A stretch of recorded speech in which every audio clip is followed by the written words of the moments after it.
Darryl Dawkins died at 58 years old from a heart attack, cutting short the life of one of basketball's most beloved pioneers. But his death revealed something remarkable. The outpouring of love wasn't about his stats or championships, it was about the man who changed basketball forever and touched countless lives along the way. Born on January 11, 1957, in Orlando, Florida, Darryl Dawkins faced challenges that would break most people. He lived with his grandmother Amanda Celestine Jones and his mother Harriet James in a house without indoor plumbing until middle school. Despite these humble beginnings, Dawkins became a basketball phenomenon at Maynard Evans High School. Standing 6 feet 10 inches tall, he dominated the court, averaging 32 points and 21 rebounds as a senior, while leading his team to a state championship. His talent was undeniable. He earned recognition as a first-team parade All-American in 1975 and a fourth-team parade All-American in 1974. Top college programs like Florida State, Kansas, and Kentucky all wanted him. But Dawkins made a decision that shocked the basketball world. He chose to skip college entirely and enter the 1975 NBA draft. This wasn't about arrogance or impatience. Dawkins was driven by something deeper. He wanted to earn enough money to help his grandmother, mother, and siblings escape poverty. The Philadelphia 76ers selected him 5th overall, making him the first player ever to enter the NBA directly from high school. This courageous choice opened a new path that future stars like Kevin Garnett, Kobe Bryant, and LeBron James would follow. The decision to enter the NBA from high school was revolutionary for its time. No player had ever attempted such a bold move, making Dawkins a true pioneer in professional sports. His success proved that talented athletes could skip traditional college development and still excel at the highest level. This precedent fundamentally changed how basketball prospects viewed their career options and gave future generations more flexibility in choosing their paths to professional basketball. The pressure on 18-year-old Dawkins was enormous. He signed a 7-year contract worth $1 million, but the weight of supporting his entire family created stress that few could imagine. To cope, he developed his legendary Chocolate Thunder persona, complete with a fantastical origin story from the planet Lovetron and outrageous dunk names. This flamboyant identity served as both a shield and a marketing tool, channeling his stress into entertainment that captivated audiences. The nickname Chocolate Thunder itself came from an unexpected source. Singer Stevie Wonder bestowed this iconic name upon Dawkins in the late 1970s, cementing his place in basketball folklore. The persona wasn't just showmanship. It was a young man's way of handling immense responsibility while maintaining his joy for the game he loved. This transformation from scared teenager to confident entertainer didn't happen overnight. During his early years in Philadelphia, Dawkins struggled with the enormous expectations placed on his young shoulders.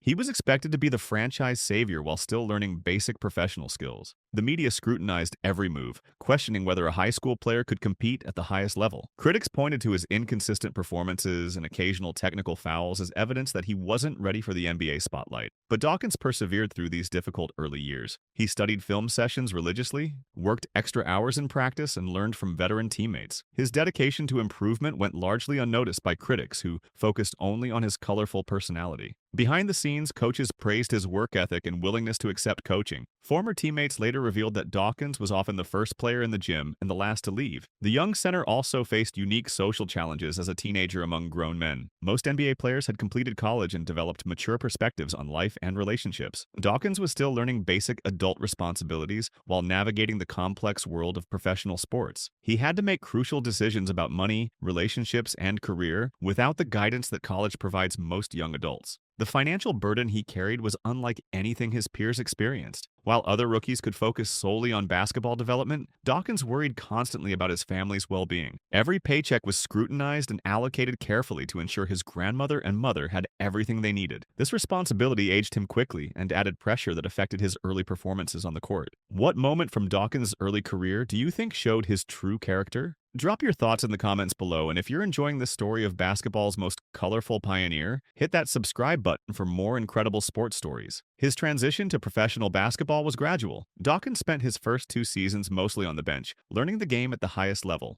Everything changed in the 1977-78 season when he earned a starting spot at age 20. He averaged 11.7 points and 7.9 rebounds in nearly 25 minutes per game, ranking second in the league in field goal percentage at 575%. This breakout season proved that Dawkins belonged in the NBA. His efficiency on offense was remarkable for such a young player. He developed a reliable hook shot and improved his free throw shooting through countless hours of practice. Defensively, he became a formidable shot blocker, using his size and athleticism to protect the rim. His rebounding numbers might seem modest by today's standards, but in the late 70s, his combination of power and mobility was rare among big men. The development of his signature hook shot became a testament to his dedication. Dawkins worked with assistant coaches before and after regular practice sessions, perfecting the mechanics and timing. He studied film of legendary centers like Kareem Abdul-Jabbar and Wilt Chamberlain, learning how they used their size and positioning to score efficiently. This commitment to technical improvement contradicted critics who claimed he relied only on raw athleticism. His defensive presence also evolved significantly during this period. Early in his career, Dawkins relied primarily on intimidation and raw power to defend the paint. As he matured, he learned to use proper positioning and timing to become a more effective shot blocker. His block totals increased steadily as he gained experience, and opponents began altering their shots simply due to his presence near the basket. Over 7 seasons with the 76ers, Dawkins proved his worth. He averaged double figures in scoring for 9 of his 14 NBA years and consistently ranked among league leaders in field goal percentage. While he never reached superstar status, his performance was solid and reliable. Most importantly, he became a crucial member of 3 76ers teams that advanced to the NBA Finals in the late 1970s and early 80s. These playoff runs showcased Dawkins at his best. He elevated his game when it mattered most, often outplaying more celebrated opponents. During the 1977 playoffs, he dominated in crucial moments against the Boston Celtics. His physical play and intimidating presence helped the 76ers reach the finals, where they fell to the Portland Trail Blazers in 6 games. The experience of playing on basketball's biggest stage at such a young age taught Dawkins valuable lessons about pressure and preparation. The 1980 finals run was particularly memorable for Dawkins. He averaged over 15 points per game in the playoffs, providing consistent scoring alongside stars Julius Erving and Maurice Cheeks. His battles with Lakers center Kareem Abdul-Jabbar became legendary, with the young Dawkins refusing to be intimidated by the all-time great. Although the 76ers lost in 6 games, Dawkins gained respect throughout the league for his fearless play against superior opponents. The intense rivalry with Abdul-Jabbar taught Dawkins important lessons about competing against elite players. Each matchup became a learning experience, as Dawkins studied how the veteran center used positioning and experience to neutralize younger, more athletic opponents. These battles helped shape Dawkins into a more complete player and prepared him for future challenges throughout his career. But success on the court couldn't shield him from management criticism. 76ers owner Harold Katz grew frustrated with what he saw as Dawkins' lack of focus. Katz famously stated that Dawkins was paid to perform and not provide people with all that Lovetron talk. After 7 seasons, Katz commented that the organization had to stop saying he has potential and start saying he just hasn't done it. These statements highlighted a fundamental clash between a traditional owner and a new era player who viewed himself as both athlete and entertainer. This tension between Dawkins and management reflected broader changes happening in professional sports. The NBA was transitioning from a league focused purely on basketball to one that embraced entertainment value. Dawkins was ahead of his time in understanding that fans wanted personality and showmanship, along with athletic excellence. His colorful interviews and creative dunk names helped market the league to broader audiences, but conservative team executives didn't always appreciate his approach. The relationship between Dawkins and Katz deteriorated over several years. Team meetings became contentious, with Katz demanding that Dawkins focus solely on basketball fundamentals. Dawkins felt misunderstood and unappreciated, believing that his personality was an asset rather than a distraction. The disconnect created an uncomfortable atmosphere that affected team chemistry and Dawkins' enjoyment of the game. The most unforgettable moments of Dawkins' career came from his incredible power. On November 13, 1979, during a game against the Kansas City Kings, Dawkins delivered a slam dunk so forceful it shattered the glass backboard. The sound was described as like a bomb going off, sending glass shards flying across the court. With his typical creativity, he named this legendary dunk the chocolate thunder flying, robinzine crying, teeth shaking, glass breaking, rump roasting, bun toasting, wham bam. Glassbreaker, I am jam. The aftermath of this first backboard shattering was chaotic. Game officials had no protocol for dealing with broken glass covering the court. Maintenance crews worked for nearly 30 minutes to clean up the debris and install a temporary backboard. Fans sat in stunned silence, unsure whether they had witnessed greatness or destruction. Players from both teams gathered around the broken glass, amazed by the sheer force of Dawkins' dunk. Television broadcasters struggled to find appropriate words to describe what had just occurred. The replay footage was shown repeatedly on sports highlights, with slow-motion analysis revealing the exact moment when the backboard exploded outward. The incident became a defining moment, not just for Dawkins, but for the entire league, as it demonstrated the increasing athleticism of professional basketball players. A few weeks later, Dawkins repeated this feat at the Philadelphia Spectrum against the San Antonio Spurs. NBA Commissioner Larry O'Brien was not amused. He called Dawkins into his office and threatened him with a $5,000 fine and suspension for any future incidents. But these seemingly destructive acts actually served a greater purpose. The second backboard incident created even more chaos than the first. This time, the home crowd erupted in celebration, chanting "Chocolate Thunder" throughout the extended delay. Television replays showed the moment in slow motion, capturing the exact instant when the glass exploded outward. Sports commentators struggled to find words to describe what they had witnessed. The image of Dawkins hanging from a bent rim surrounded by shattered glass became one of the most iconic photographs in basketball history. Dawkins didn't stop with just two famous backboard breakers. His creative mind produced dozens of memorable dunk names throughout his career. He called his slams the in-your-face disgrace, the lookout below, the turbo saxophonic delight, the rim wrecker, the gorilla, the spine chiller supreme, the cover your head, and the yo mama. Each name reflected his playful personality and understanding that basketball was entertainment as much as competition. These elaborate dunk names became a signature part of Dawkins' appeal. He would often announce the name of his planned dunk before attempting it, adding theatrical flair to his performances. Teammates and opponents alike looked forward to hearing what creative title Dawkins would assign to his latest powerful slam. Sports writers began asking about dunk names in post-game interviews, recognizing that Dawkins had created something entirely new in professional sports. The naming process itself was elaborate and thoughtful. Dawkins often spent hours crafting the perfect combination of words to capture both the physical power and emotional impact of each dunk. He drew inspiration from music, movies, comic books, and everyday conversations. Some names were purely descriptive, while others incorporated wordplay or cultural references that resonated with fans. This attention to detail showed that beneath the playful exterior was a creative mind that understood marketing and entertainment. Although breakaway rims had been invented in the mid-1970s and were used by the NCAA, the NBA still relied on old-style bolted rims. Dawkins's powerful dunks provided undeniable proof that existing equipment was obsolete for a new generation of athletic players. His actions forced the league to prioritize player safety and game continuity. The NBA officially adopted breakaway rims as standard equipment during the 1981-82 season, a change that remains in place today. This equipment change had far-reaching implications beyond just preventing broken backboards. The breakaway rim reduced injuries to players who hung on the rim after dunking. It also eliminated lengthy game delays that frustrated fans and television broadcasters. Most importantly, it encouraged more aggressive play around the basket, leading to more spectacular dunks and exciting moments. Dawkins had literally changed the physical structure of basketball courts worldwide. The installation of breakaway rims also marked a philosophical shift in how the NBA viewed player expression. Rather than punishing Dawkins for his powerful dunks, the league adapted its equipment to accommodate this new style of play. This decision acknowledged that fans wanted to see athletic excellence displayed in dramatic fashion. The change helped usher in the modern era of highlight reel basketball that defines today's game. Despite his contributions, the 76ers' repeated failures against the Los Angeles Lakers led to a heartbreaking decision. In 1982, frustrated management traded Dawkins to the New Jersey Nets to acquire superstar center Moses Malone.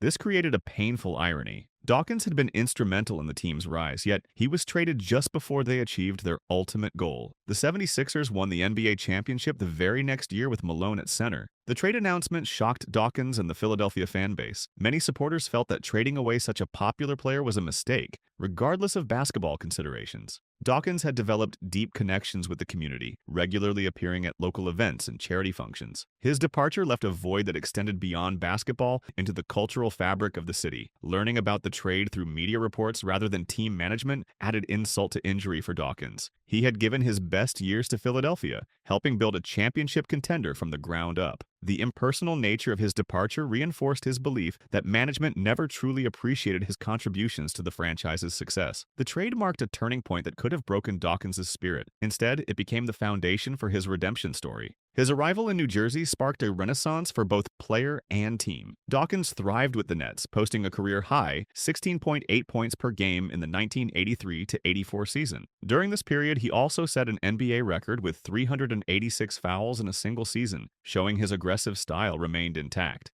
This record number of fouls reflected Dawkins' commitment to physical play rather than lack of discipline. He refused to back down from any challenge, consistently protecting teammates and establishing dominance in the paint. Coaches appreciated his willingness to sacrifice personal statistics for team success. The foul record became a badge of honor that demonstrated his fearless approach to the game. Playing for the Nets allowed Dawkins to rediscover his love for basketball. The change of scenery and fresh start reinvigorated his passion for competition. New Jersey fans embraced his personality and playing style, creating an environment where he could excel both on and off the court. The mutual appreciation between Dawkins and the Nets organization restored his confidence and joy in playing professional basketball. The redemption became even sweeter during the 1984 playoffs when the Nets, led by Dawkins, eliminated the reigning champions 76ers in the first round. This victory validated his worth and proved he could be a focal point on a winning team. It was basketball justice at its finest. The playoff series against Philadelphia was emotionally charged for Dawkins. Returning to his former home court as an opponent created mixed feelings of nostalgia and determination. He channeled these emotions into inspired play, dominating crucial possessions and making key defensive stops. The victory celebration felt particularly meaningful as validation of his abilities and character. Unfortunately, back injuries began limiting Dawkins in his later career. After his successful run with the Nets, he was traded to the Utah Jazz, where he played only 4 games, then to the Detroit Pistons. Injuries restricted him to just 14 games over 2 seasons with Detroit.